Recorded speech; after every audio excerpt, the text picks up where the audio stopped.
Ang impeachment ay isang proseso ng pagtanggal sa isang public official at kung ang official ay makukonvict, ito ay may karampatang parusa ng removal from public office.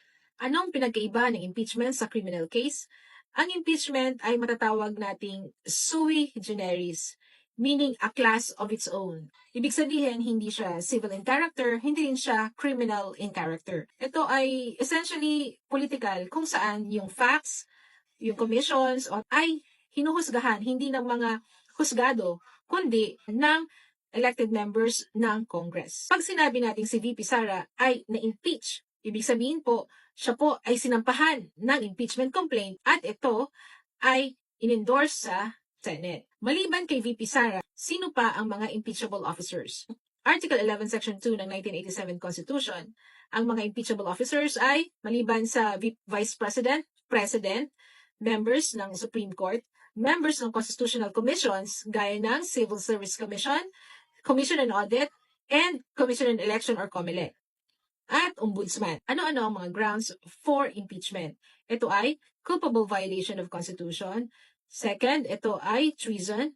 Third, bribery. Fourth, graft and corruption. Fifth, other high crimes. And last, betrayal of public trust. Meron naman tayong dalawang stages ng impeachment. Ito ay initiation, pangalawa, trial. Ano-ano naman ang mga paraan ng pag-initiate ng impeachment case?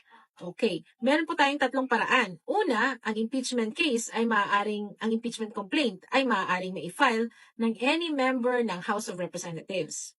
Pangalawa, ang impeachment complaint ay maaaring ma-file ng any citizen na endorsed ng any member ng House of Representatives.